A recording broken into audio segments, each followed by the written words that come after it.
Hello everyone! In this video, I'll show you how to use aggregate functions in SQL, like count and average. I'm using datasets I've downloaded from IMDB, the online database of films and TV programs. If you don't have the database file yet, you can watch my previous video in which I explain how to download the datasets and convert them into SQL-friendly format. If you can't wait to practice SQL, you also have the option to download the database I prepared for you. I'll leave a download link in the description text. Okay, let's get going. Okay, let's open the database. I'll right-click on this file and open with DB Browser. This is essentially a desktop SQL viewer. Let's go to this editing view, Execute SQL. I'll start with the most simple query. Select asterisk from basics and close the query with a semicolon and execute. Okay, this returns every single item in this table. Here's a question. Can you tell me how many data entries are there in this table? In other words, how many rows are contained in this table?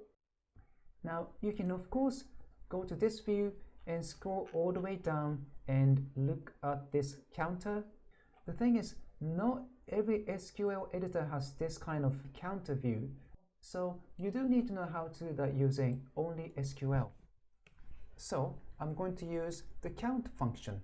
After select, type in count, bracket, and asterisk, bracket closed, and I'll specify which table I'm looking at. Basics. Let's run the query and see what happens. Okay, so that's about 7.8 million rows. That's the total number of data entries in the basics table. This is how the count function works. Inside the select statement, you say count, and inside the brackets, you tell SQL what you're trying to count. In this case, I used an asterisk inside the brackets, which is a wildcard in SQL. That means it counted every single row in the basics table. If you go back to this browsing view, you see this column that says runtime minutes. This one shows you how long the films are. You'll notice that many of these are very short, 1 minute, 5 minutes, 4 minutes, but these are also very old, 1890s. Maybe the technology wasn't there to make feature-length films, or maybe it was a very common practice back then. Whatever the reason, these are very short films. However, if you scroll down, you see a lot longer films, like 60 minutes, 59 minutes. I think some of these might be TV episodes rather than feature-length films. So what I would like to do next is I would like to know the average value for this column. Okay, so go back to the editor and I will delete this. I will start my query with the select statement, and inside, instead of counting, I'm doing an average. So the function name is avg, bracket. Inside the brackets, I specify the column name. So what we are looking at right now is this one, runtime minutes. So I would say runtime minutes. It's giving me this autofill suggestion, so I'm just going to hit enter. Average runtime minutes from which table? The table name is basics. And close the query.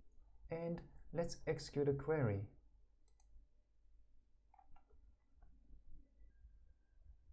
Alright, it's doing something.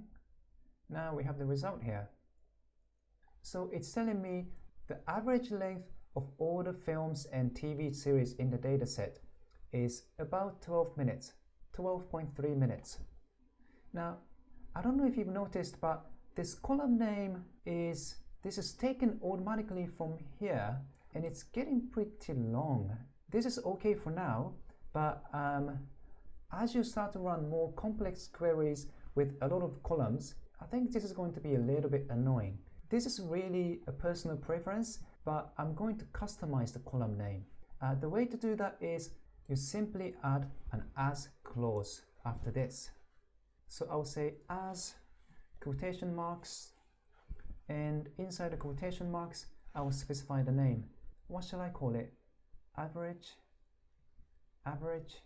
minutes? Does it make sense?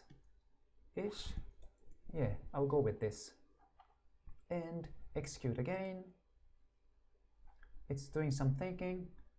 I know that because it's saying executing. Oh, and now it's complete. Okay, yeah, the same result, but I've managed to customize the column name. So I've done count, I've done average. What I would like to do next is I would like to look at the minimum and maximum of the data spread. For that, let's go to another table. Let me see. Let's use this one, ratings. Okay, so we have the average rating scores and the number of votes.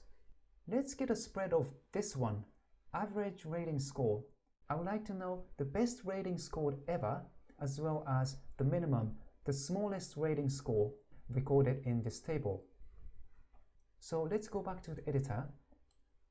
I'll delete this. I'll start the query with select. Hopefully this is becoming automatic by now. Pretty much everything we do in this course starts with a select statement. We're not doing count, or we're not doing average. This time I am doing minimum. Minimum of which column? This column. Average rating. Average rating, comma, max. Maximum. Average rating. Let's do average as well. Average of average rating. And all of these are from ratings table. Okay, this query should run just fine. You know what? Let's just run it. Let's just run this one like this. Yeah, it worked fine. If you like, you can also rename these columns and say minimum or minimum score. The second one will be, what shall I call it? Max score.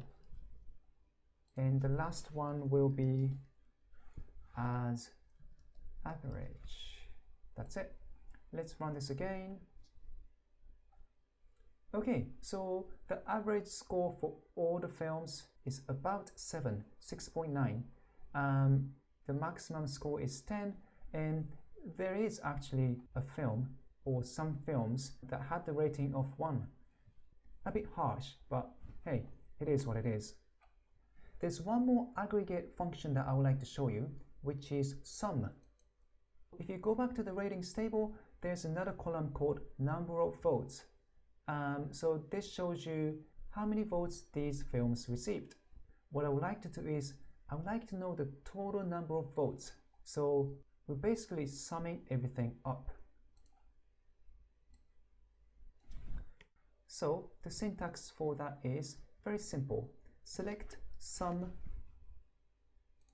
and the column name, which is this one, number of votes or num votes. Hit enter. From the table ratings and execute. Yeah, this was very quick. There are a lot of votes here. I think this is 1 billion, 1.09. Yeah, this is about 1 billion votes in total. You might have seen total instead of sum. That also works fine. If you change this to total and execute, you should get the same result. Okay, you've just learned how to use aggregate functions in SQL. They're very useful when you're describing a database you're working on for the first time.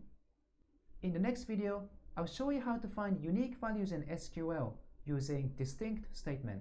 If you'd like to continue with this tutorial, you can keep watching the series up here. And don't forget to subscribe to this channel down here. Thank you for watching. See you in the next video.